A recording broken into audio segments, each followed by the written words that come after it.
As listeners of this show may already know, I've been obsessed with practicing Aikido for almost half my life now. But another one of my passions these last 7 years is the relatively obscure late antique mystic philosophy, Neoplatonism, and the Neoplatonic concept slash practice of Theurgy.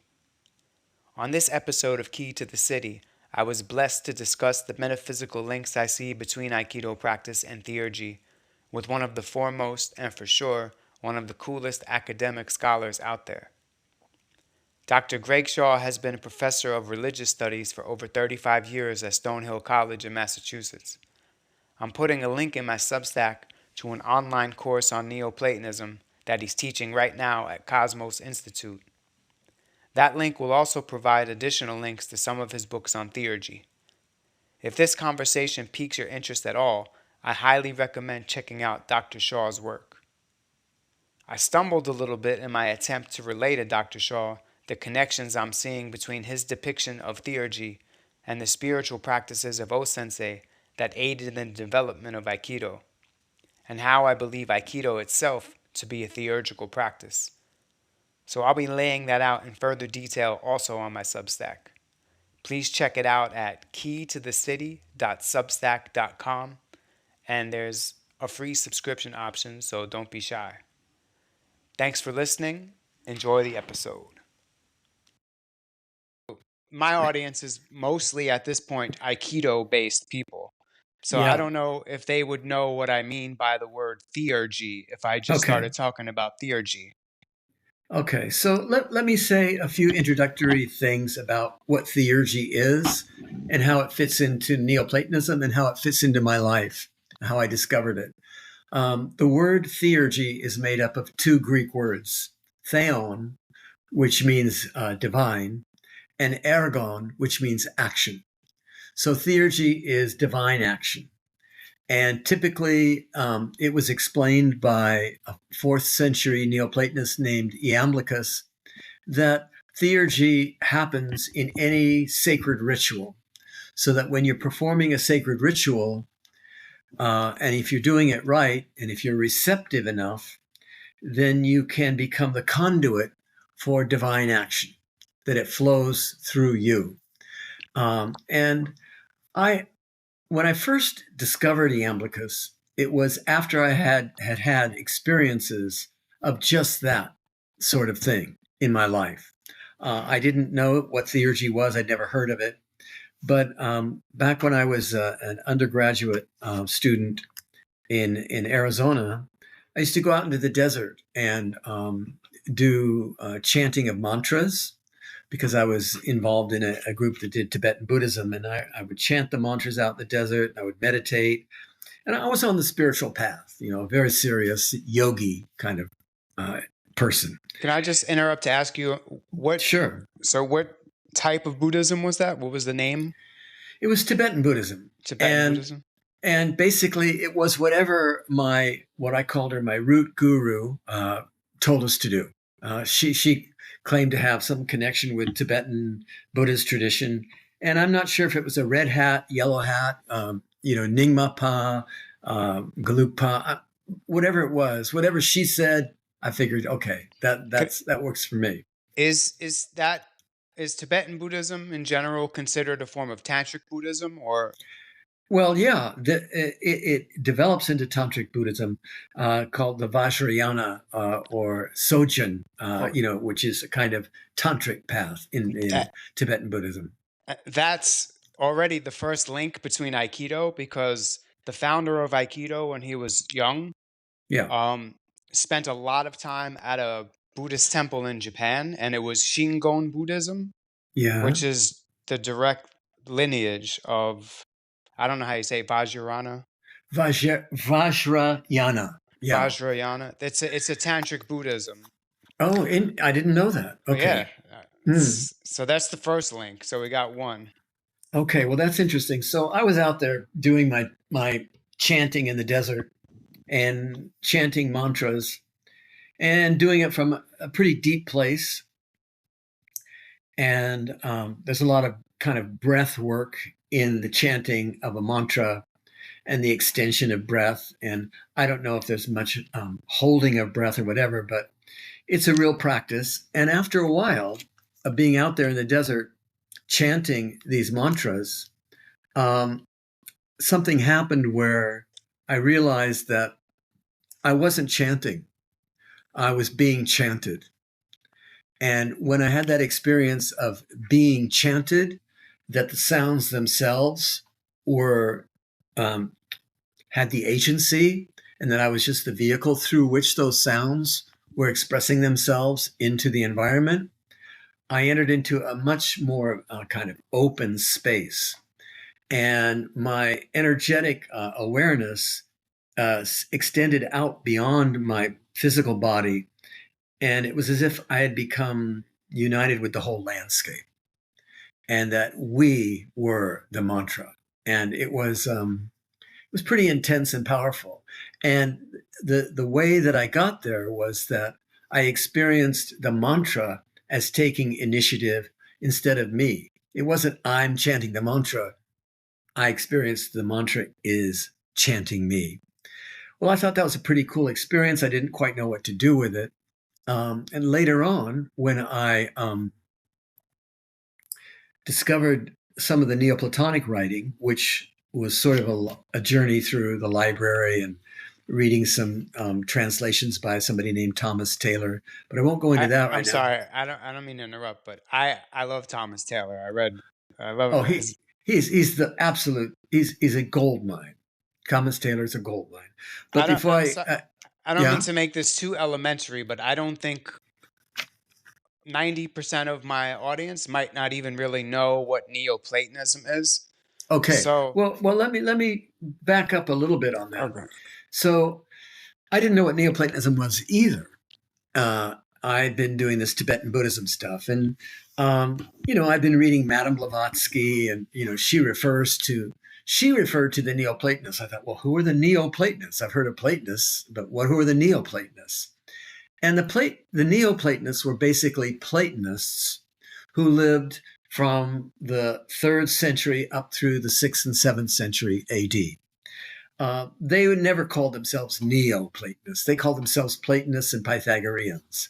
We call them Neoplatonists because they emphasize a particular spiritual aspect of reading Plato that wasn't as prominent before they developed it. And it began to be developed in the third century by somebody named Plotinus. And then Iamblichus, the Neoplatonist that I've read the most in, he was in the generation after Plotinus. But the point I want to get to here is that when I began to read Iamblichus, and he wrote a book called On the Mysteries, which was an explanation of Theurgy, he basically described what I had experienced in the desert exactly.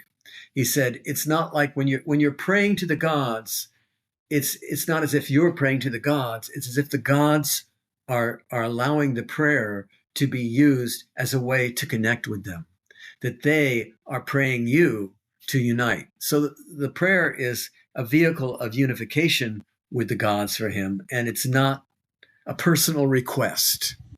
It's an empowered sort of expression.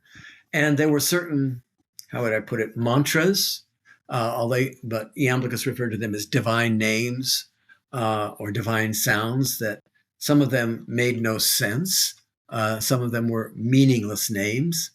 But by chanting them, you awaken the divine presence that corresponds to them in your own soul.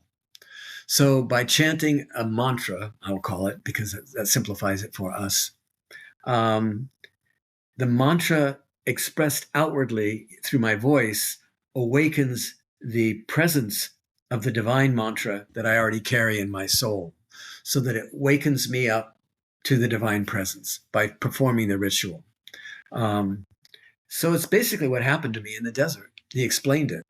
And I thought, well, this is interesting. I didn't even know anything about Neoplatonism in this way.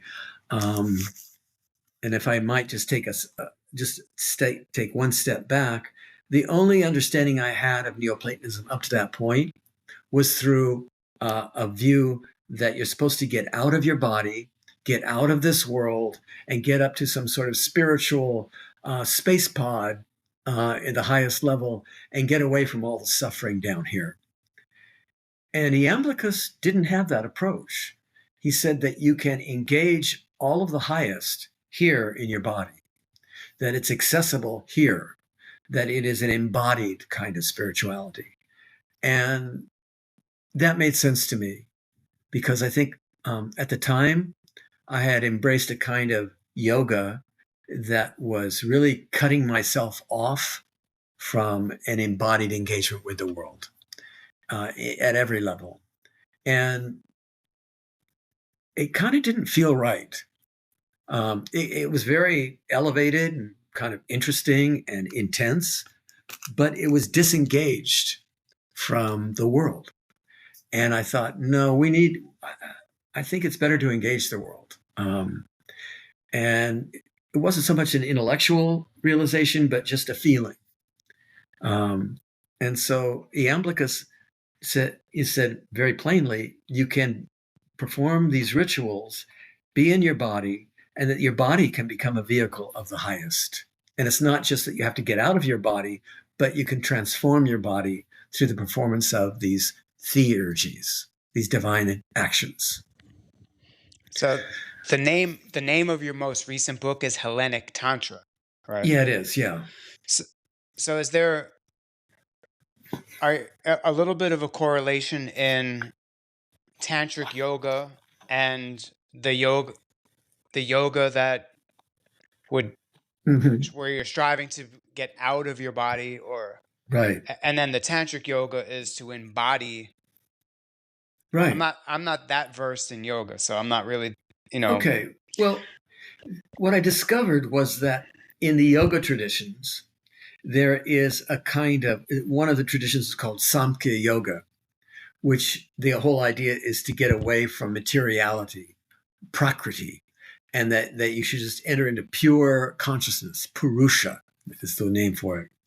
And it's a kind of what I described before with what I had read in Plotinus was to get out of the body, to get out of any connection with anything in the world, and to completely go inward. And a lot of yogis exemplify that. I think our caricature of the yogi is somebody who is completely removed from the illusions of this world, right? And but within that tradition, that yoga tradition, there were certain call them tantric yogis who said, no, that's being caught up in a kind of a dualistic way of understanding reality, that it's better to realize the ultimate here, because if you don't realize it here, that means you're still caught up in kind of trying to oppose something and put you into a dualist kind of constraint. And better to completely see through all of it, which means that the ultimate is as much here as it is anywhere. And those were the tantric yogis. One of the main people in that tradition was Avalokitesvara. No, not Avalokitesvara. I'm giving a Buddhist name for somebody. His name slips my mind right now. Hold on just a moment. He's a great tantric teacher.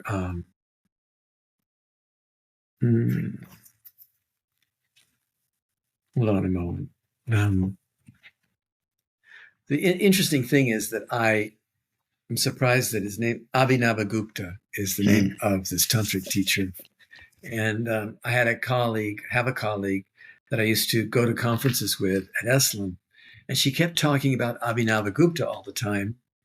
And I started to listen to her and read about him and realized that he was basically dealing with the same kind of issue that Iamblichus was dealing with in his tradition. And that he was trying to push against the kind of escapist language of the yogis before him, in the same way that Iamblichus was pushing against the escapist Platonists before him. So I came up with the title itself was not something I came up with. It was kind of given to me as a kind of an insult by a guy who wrote me an email and said, you you're just doing Hellenic Tantra, as if to disparage what I was doing, as if Tantra was a dirty word. And I thought, because I'd learned a little bit about Tantra by then, I thought, that's pretty good. I like the sound of that, Hellenic Tantra. That is what I'm doing, but not in the way that he thought, because he just thought Tantra was a bad thing, which I don't think. So yeah, I don't know what I may be diverging from your question, but it's about finding the comparisons and similarities between what Iamblichus was doing in the Platonic tradition and what Abhinavagupta and the Tantric yogis were doing in their tradition, which is, I think, very similar. Yeah, and just to go back to Neoplatonism in general, why I was so attracted to it was Yeah, because it gave me something supposedly Western yeah, to get into right. because I, I'm Italian, like my ancestry is Italian, Southern Italian, but I feel so cut off from the animistic aspects of that culture because of what happened with maybe Christianity. I'm not sure. I don't want to disparage Christianity, but No, I it's all d- right. and Everybody disparages it. when I Takes a lot was of. when I was younger, I thought of what I knew about Plato and Aristotle was I just thought it was boring and I didn't care, Mhm. Same because here. of the political aspects of it, like the republic. What my idea of the republic was just guys sitting around talking politics, and I didn't want to hear about it. Right? I had read Blavatsky too. I read Ouspensky, the Tao Te Ching. I was into Eliphas Levi. I was into all kinds of like weird esoteric stuff, and I didn't discover Plotinus until I was like 42, 7 years ago, and it was Hmm. by accident. And it has to do um, kind of offhandedly with Aikido because I was at the dojo and I was talking to this woman and we were kind of saying our names backwards for some reason, right? And so my name was Naj because my name's John, and her name is Diana. So reading her name backwards, it was like Ennead, right? And Hmm. and I thought of Virgil, the Aeneid, or however you say that, Aenid, right? But I didn't know how to spell it. So when I looked it up, it accidentally led me to the Enneads by Plotinus. And I was like, what is this? The one, the divine intellect, the world soul? Like, what is this? And then like that's Platonism. So then I started reading Plotinus, Plato. I had to get into all of it because I didn't even know that Plato talked about the soul, the immortal soul and all that. I had no idea. Well, yeah, the interesting thing, um, we can blame it on Christianity if we want, but there's no Or, point in or that. just or just government Rome, maybe. I don't know. I don't want to blame it on Christianity, but No, there's no point in. But what happened was that the richness of the Platonic tradition was lost. And in the time of Plotinus, which is the third century AD, um, Plotinus was a spiritual seeker, like we are, and he he was aware of what Plato had written and Aristotle and the Stoics, but he'd had profound experiences, and he was able to explain his profound experiences by using the philosophical language that Plato had laid out. And he felt like Plato had really laid out the architecture of the soul. And and so he went to town, and he used to have seminars, and people would come in, and he'd just say, if you have questions, go for it. And then he would answer the questions kind of in an altered state. He's sort of possessed by a kind of divine mind. And he was an amazing manifestation of, I would call it noetic transmission, like divine mind. So yeah, that's I was attracted to Neoplatonism also because I had been completely immersed in Eastern yoga traditions. I'd even taken on the name of a yogi, had a Sanskrit name. I went the whole 10 yards. But what I noticed among a lot of Americans who were trying to be spiritual, that they tried to adopt a tradition which was somehow foreign to them. And so they sort of aped it as well as they could. Or in some ways, it almost seemed to me like they were faking it a little bit too much. And in some ways, it seemed inauthentic.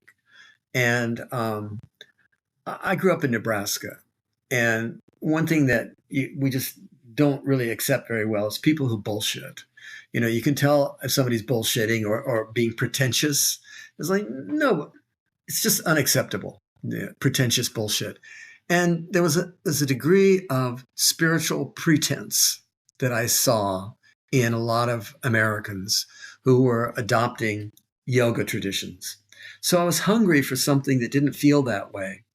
And when I discovered Thomas Taylor's translations of Plato and his commentaries on them, and then his translations of the Neoplatonists, it was like, oh my God, F me. This is so deep, and it's right down the alley of Western tradition that I didn't even know was there.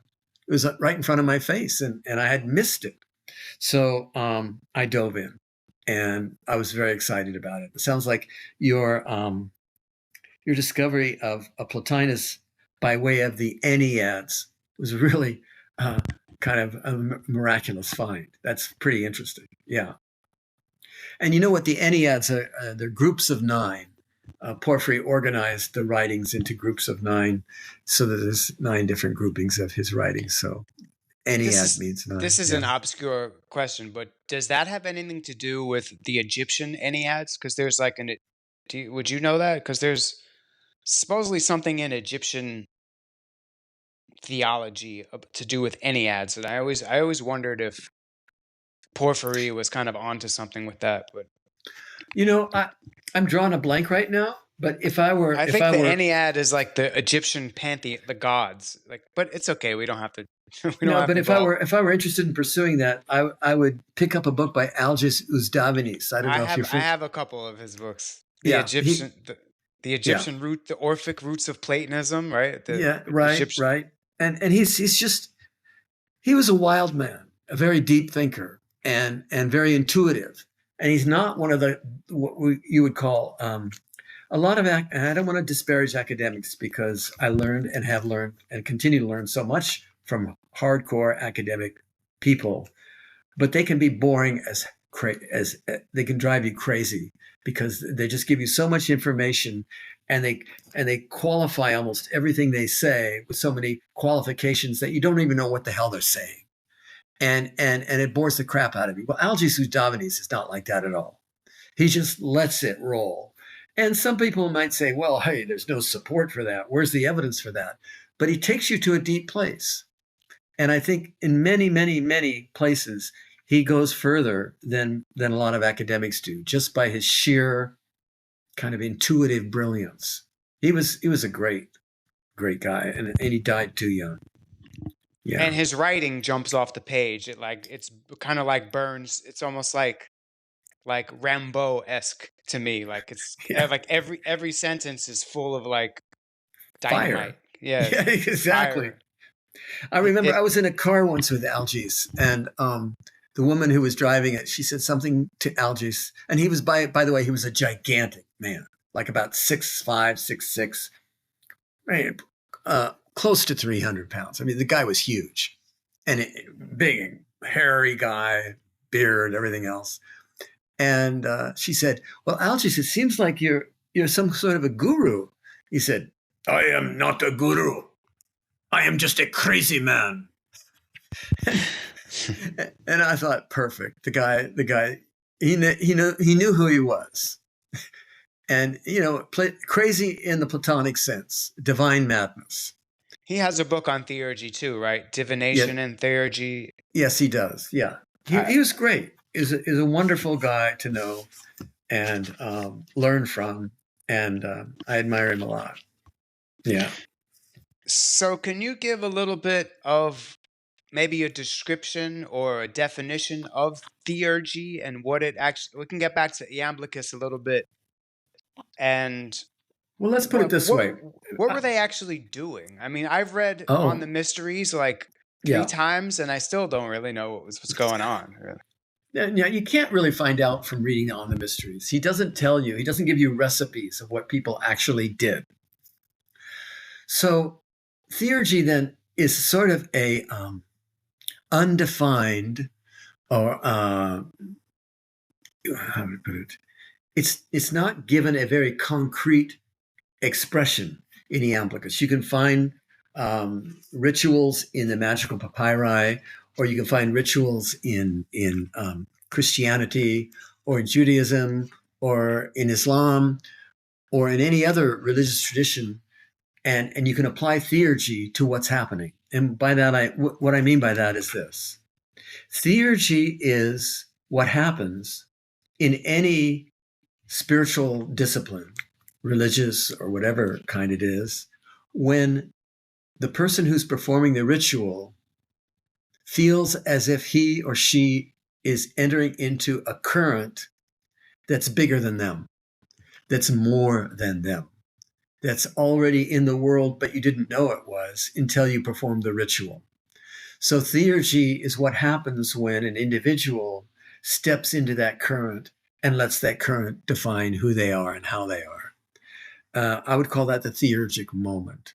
And my guess is that I don't know Aikido, I've never practiced it, but my guess is that there's a preparation for the exercises themselves. That, you probably have to get into some kind of a receptive state. And then my guess is that then you take up a physical position on the mat or wherever it is you are. And then whatever kind of activity happens, it's you're successful in it, or it works to the degree that you've allowed this flow to happen through you. And probably when it goes the best is when you're in the flow the most. And I kind of imagine that Tai Chi is a little bit like that in the Chinese tradition, that there is a flow that you can allow your body to enter into. I would call the manifestation of the flow a theurgic moment. It's divine action. And some scholars might say, well, that's too broad a definition, Shaw. You're applying it to too many things. And that's what you initially asked me if I was willing to do.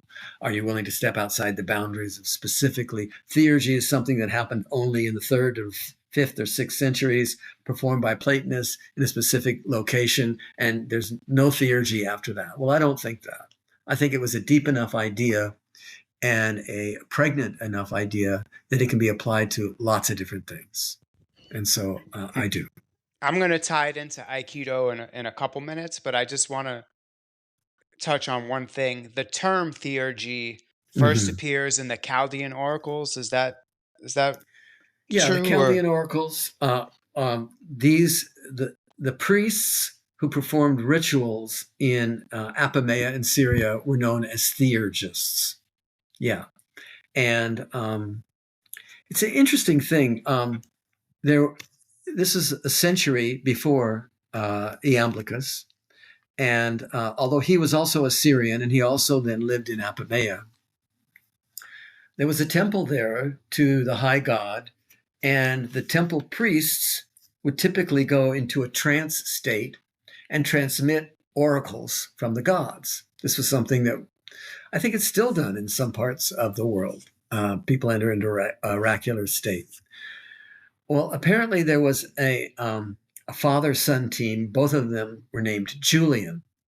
And Julian the father and Julian the son worked together. And Julian the son would go into these trance states and transmit these oracles that were then written down and then edited or kind of reflected on by father and the son. And they became recorded. And then there were Platonists in Apamea who became aware of these and began to kind of synthesize Platonic metaphysics with these transmissions of the oracles and the gods of the oracles. And the Chaldean oracles often spoke of the divine as a kind of divine fire. But then they also spoke of it using kind of metaphysical Platonic ideas as a noetic fire, that is to say, an intelligible fire of the mind, and that it creates the world and it's held together by these what are called erotic bonds, the glue that holds the universe together. And this fit very well into that kind of spiritual Platonism where people like Plotinus, I would say, and Iamblichus realized that the highest state is not available by thinking, that you have to go beyond thinking, that you have to go deeper than thinking. And that is available through entering into certain kinds of activities. And those activities are empowered by or fired up by what the Platonists called an eros for the divine. So to the degree that a person feels that hunger for or that eros for the divine and kind of feels the beauty of it in the world, manifesting in the world, and they perform rituals, that fit very well into a Platonic kind of way of thinking. So the Chaldean oracles became a kind of like a Bible for some of those later Platonists. And they would refer to their own insights by comparing it to something that they found in the Chaldean oracles.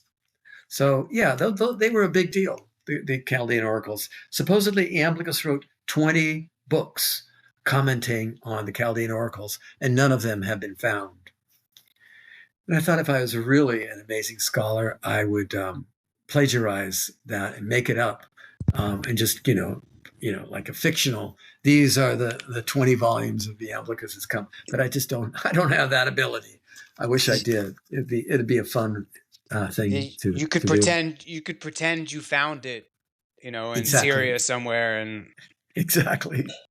Yeah. Well, you know what? I might still try to come up with something like that. So don't tell anybody I if it won't. comes up. Part of me thinks that the Nag Hammadis are fake, but I'm not. I'm like not really, but just part of me thinks that not fake, but because Well, the whole Gnostic thing, it's like I feel like they were kind of looking for.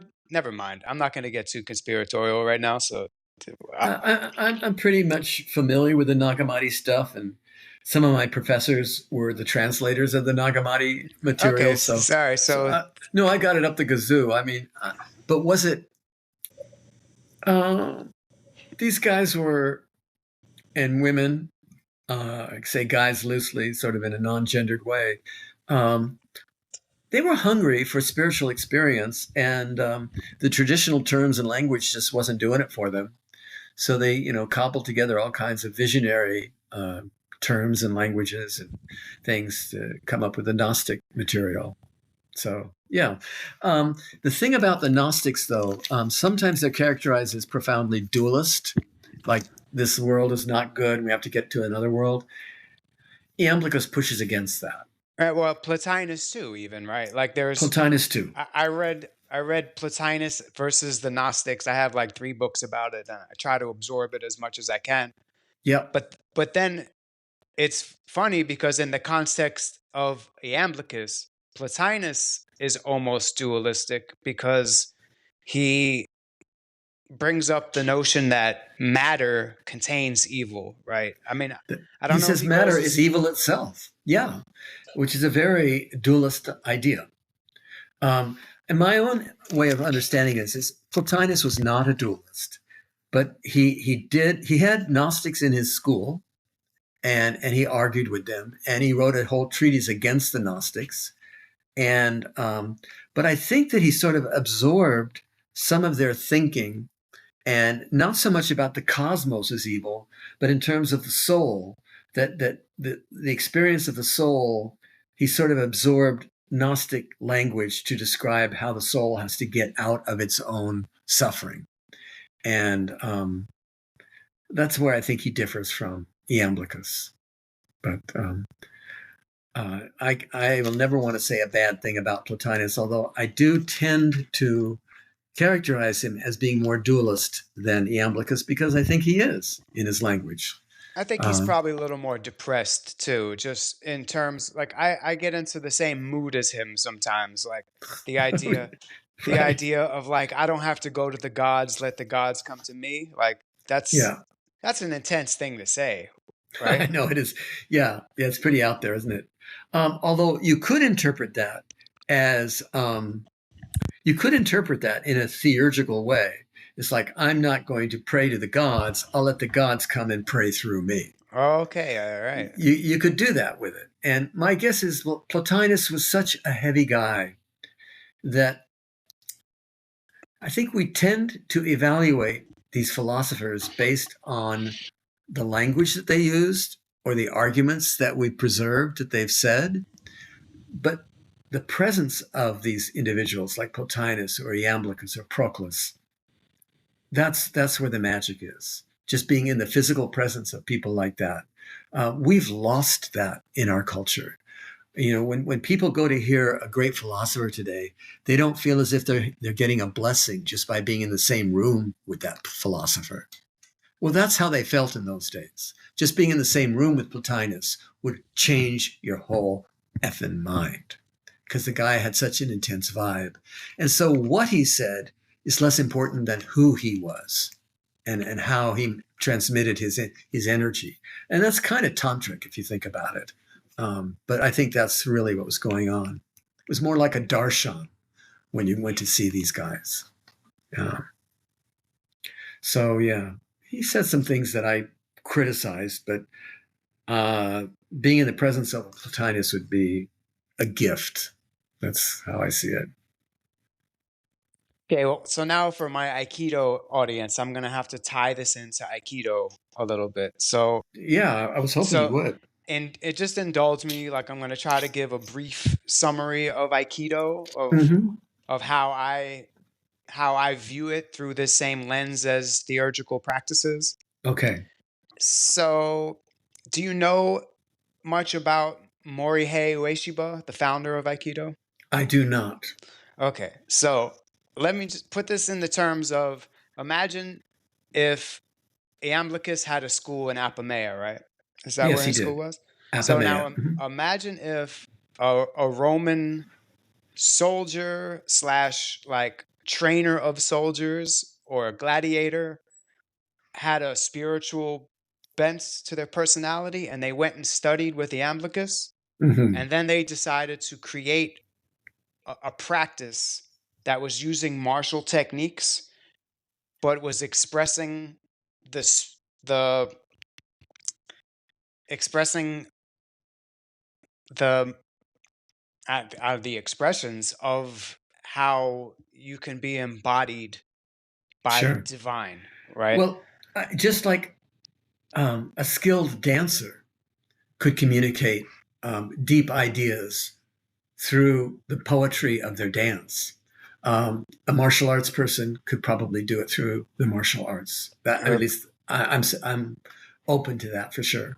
phrase. But so check this out, right? So he as a child he was not very strong or physically oriented.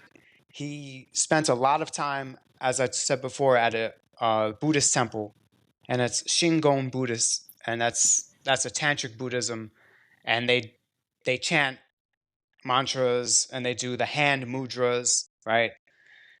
And so early on in his life, he demonstrated a spiritual inclination towards learning spiritual activities, right? I'm not Mm-hmm. going to tell you his whole life story, but everyone who's listening to this knows his life story pretty much, probably. Right. But he got involved with a religion called Omoto. Have you ever heard of Omoto? No, I haven't. Okay, so during what's called the Taisho period in Japan, which is from 1912 to 1926, there there was this um like a religious, it was a period of a lot of new religions, right? It was after the Western influence started creeping in, and so there was a lot of trying to return to Japanese nativist religious traditions It's sort of a and pushback against the Western influence. a pushback and kind of a search for like the purity of the Japanese Right. indigenous religion, Shinto. Mm-hmm. and Shinto means way of the gods. It means the gods' way, right? And supposedly, I'm still doing a lot of research into this myself, and I don't want to be like I don't want to misquote like real scholars and historians, but supposedly early on in Shinto, the main belief was in the kami, which is the gods, right? Hmm. And it wasn't as if the gods were individualized so much. It was just that, to take it back to like a Greek parallel, like Thales says, like there's gods in everything, Right. right? So it was a Hmm. belief that the gods are in everything, right? So in the early 1900s, there was kind of like a reversion, or the late 1800s, there was like a return to Shinto to try to find the pure Shinto, Hmm.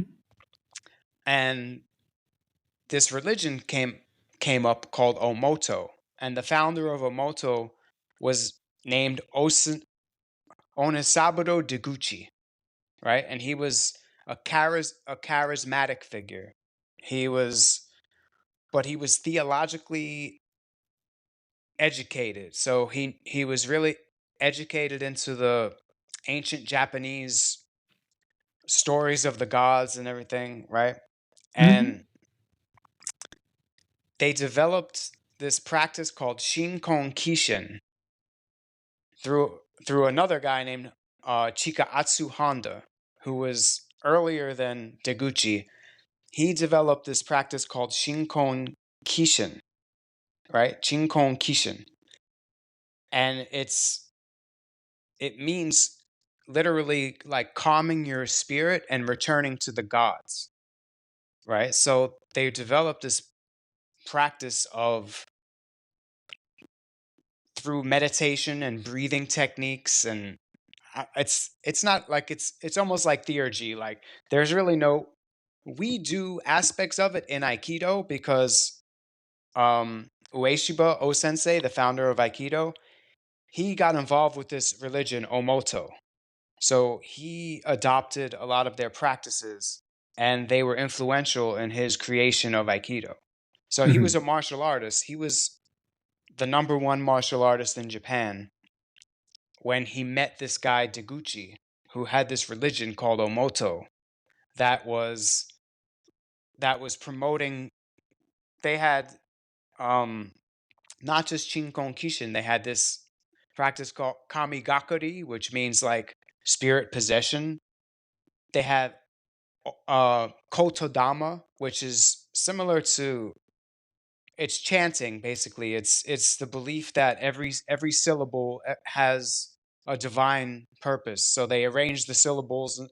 I don't know that much about it because it's really hard to find information about it and hard to find people who actually know how to do it. But it's a sacred chanting, Hmm. right? Hmm. So um so the Ueshiba, the founder of Aikido, was practicing these uh, practices, these ritualistic practices, and doing it with the intention of getting in touch with the spirit world, of getting in touch with the divine. Hmm. And then, so at a certain point in his life, he basically felt like he merged with the divine, similar to what you were talking about when you were chanting in the desert earlier. Hmm. Hmm. He had a profound spiritual enlightenment and felt it was his mission to transmute his martial art into an art of peace, into a spiritual practice. Okay. Yeah.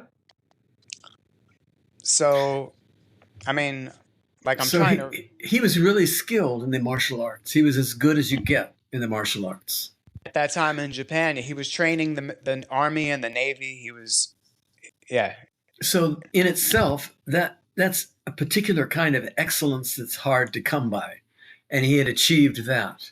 But then he found this spiritual experience through the Omoto religion that blew his mind, and he thought, "What I'm good at, I can somehow do in the service of this vision or this experience that I've had." right, Something like that. right, Yeah. I've seen videotapes of people doing Aikido, and it almost looks like instead of being a kind of an aggressive combat, it's almost like a dance in a way, a sort of it's fully embodied and it takes a lot of skill and muscle training to do it, but it's gentle in a way. There's no attempt, it looks like, to hurt anybody. Some Aikido people would be mad to hear you say that. I'm not, because I appreciate that about it. Like, Uh-huh. there are some people who want to maintain the martial art aspect of it, because what it originally was, what he originally learned was um kind of a devastating martial art. There's it's like about breaking limbs and breaking backs and necks, and so Right. So it's good not to forget that.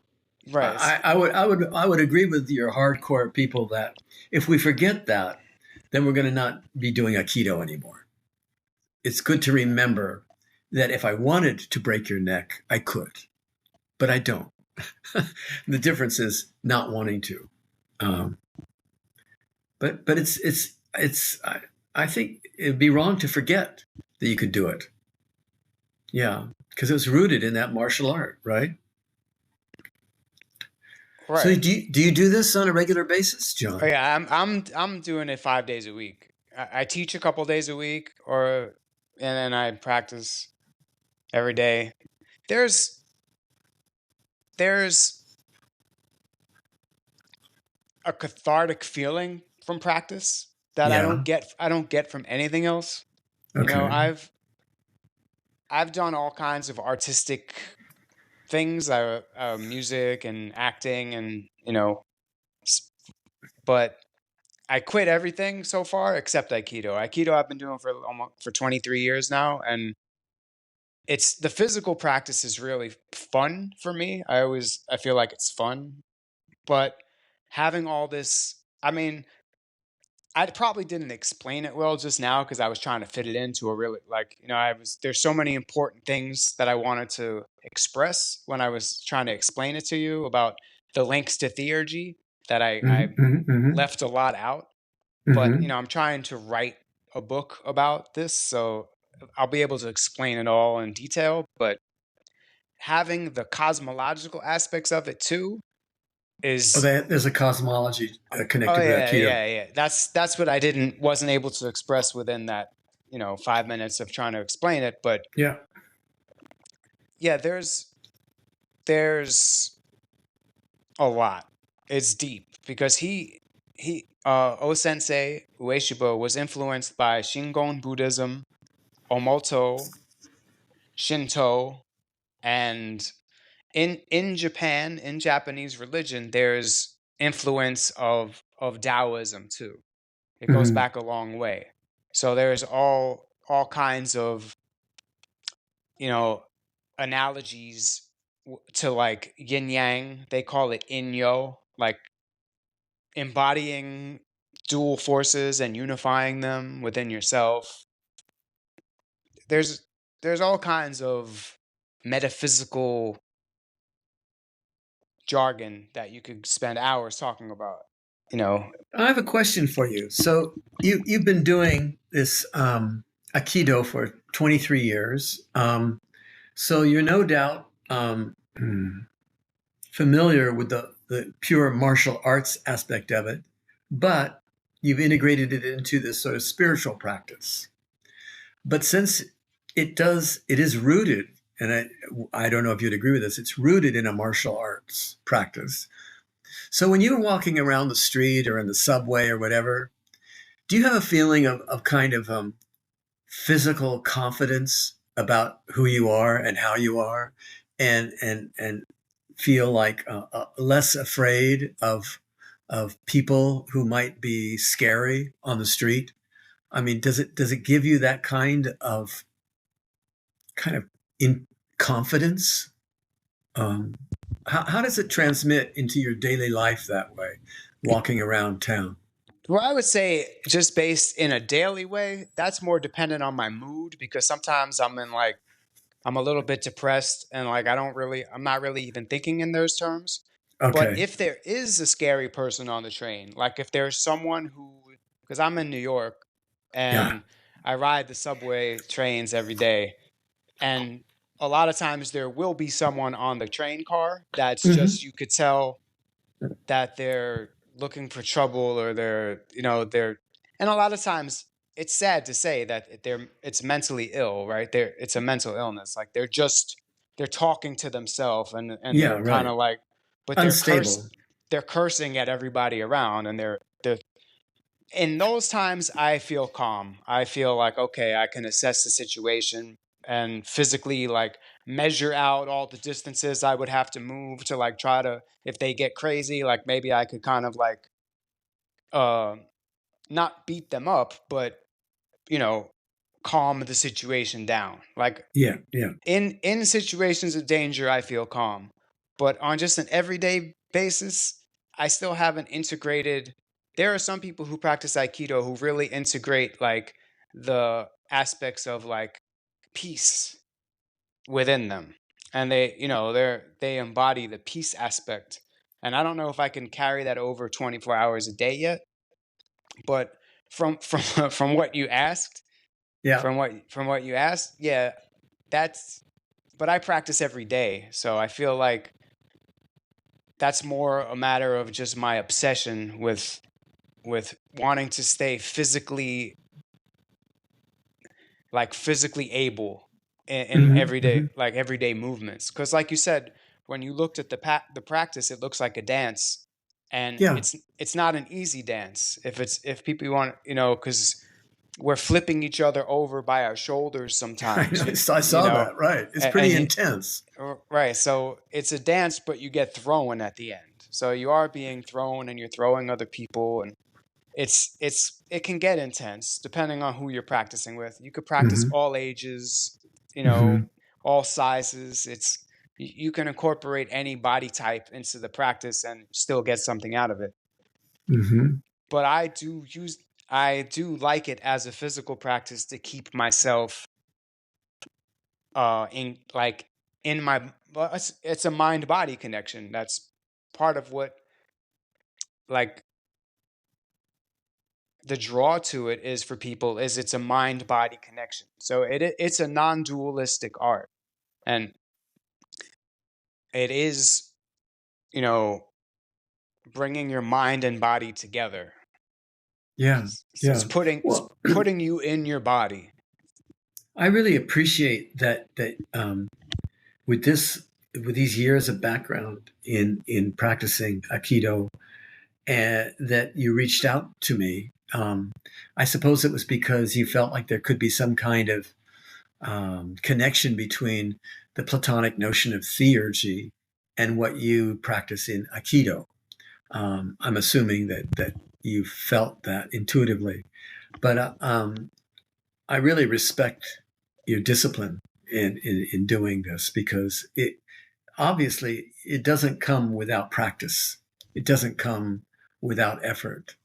And anyone who sticks at something for 20 years or more, the discipline, um, they have some credentials, and I respect that you got that, and and so I feel honored that you wanted to engage me with your questions and thoughts about this. Um, what else is there? Anything like specifically that you felt like, I mean, when you reached out to me, you thought, well, maybe this guy can say something to me about theurgy that I can relate to Aikido. And have we got to kind of any kind of like nugget question that you haven't really posed yet that you still would like to pose? Because I want to make sure that Yeah, you let me know. just read one quote from, Hmm. this is from the founder of Aikido. Okay. So, the art of peace that I practice has room for each of the world's 8 million gods, and I cooperate with them all. The God of peace is great and enjoins all that is divine and enlightened in every land. Right? So,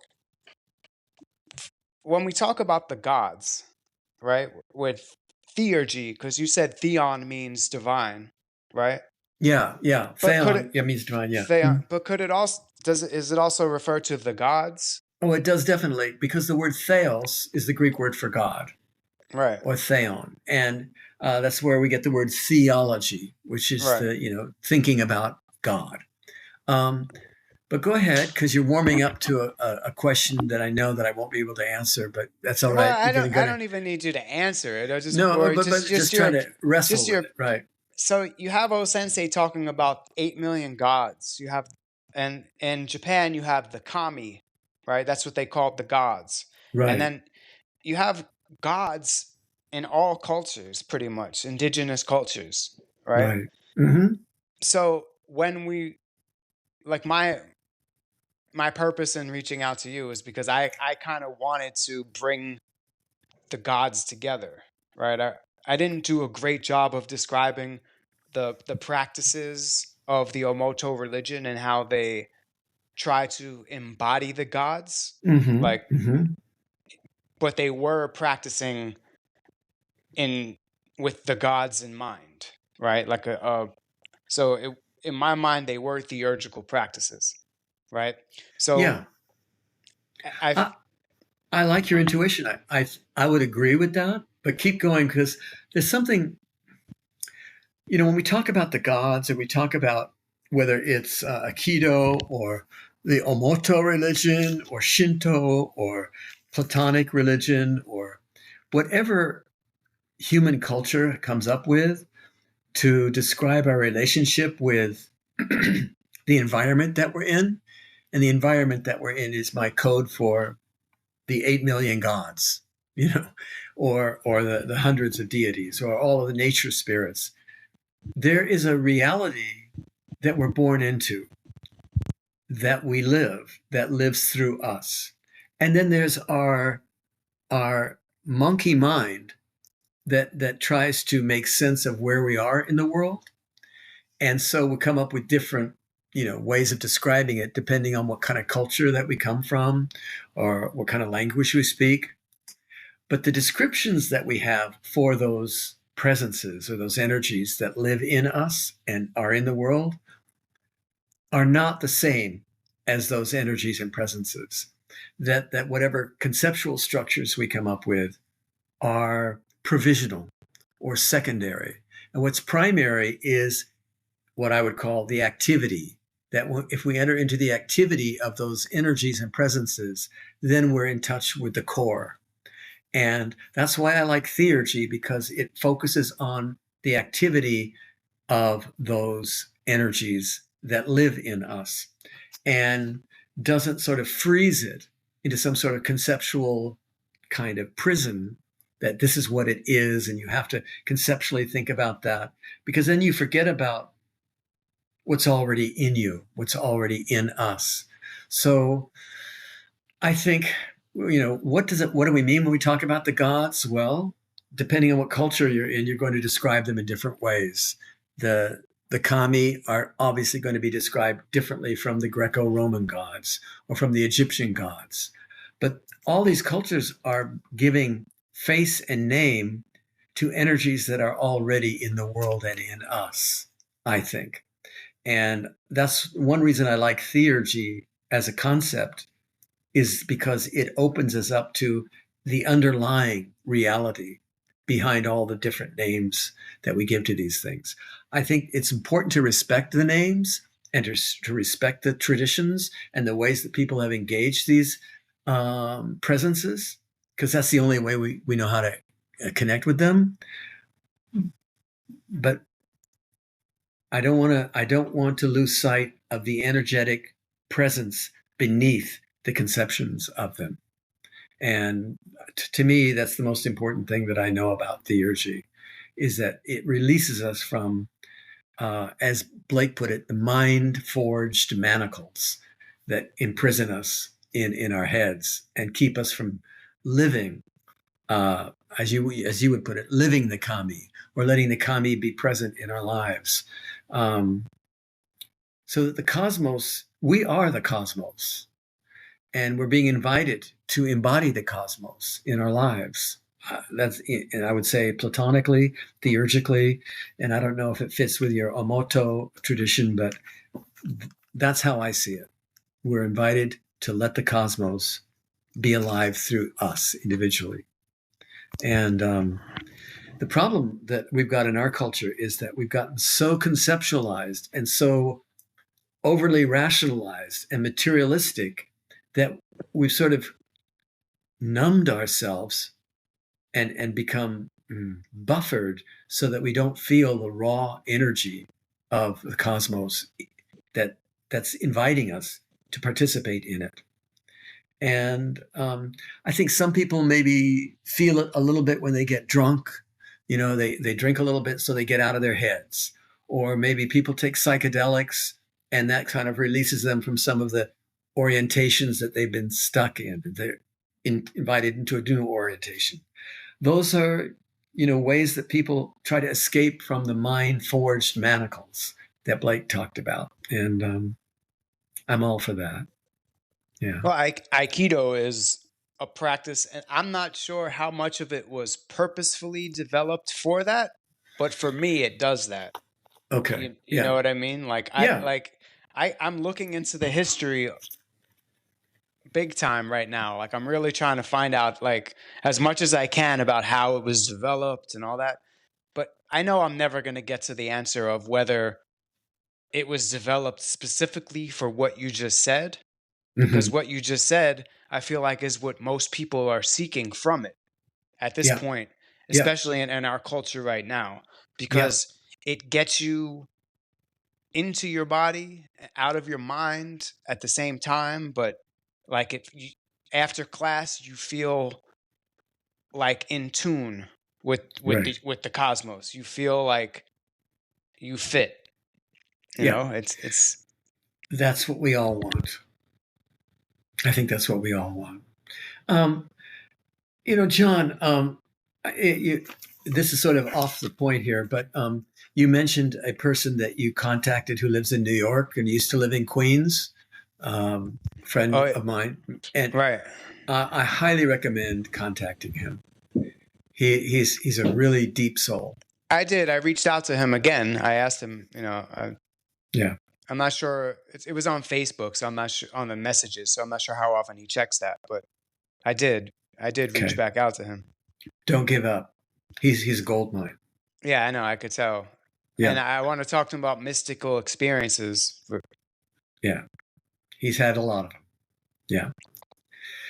John, it's a pleasure to get to talk to you, and I really I'm thankful that you reached out to make this connection. Oh yeah, thank you. I'm going to put links in my Substack to all of your books and a little bit more about you and explain a little bit more of what we were talking about to people who might not be familiar with Neoplatonism or Mm-hmm. even in Aikido, because I want to So kind of bring the two worlds together a little bit. I feel like Aikido would be a good practice for people who are interested in theurgy because of yeah, what sounds like it would be. it's embodying the divine. Yeah, yeah. So where would I be able to find these links that you're going to be putting Well, up? I'll send it to you. I'll send it Oh, to you, okay. and All I'll. right. That's great. Well, John, it's a pleasure to talk, and maybe we'll talk again soon, or Oh yeah, whenever, definitely, whenever it happens, it happens. But it's been a pleasure to talk to you. definitely. Thanks so much. I really appreciate it. It was a All right. pleasure to talk to you. Really, thank you. All right, John. All right. Until the next time. All right, take care. Okay. Bye bye. Bye.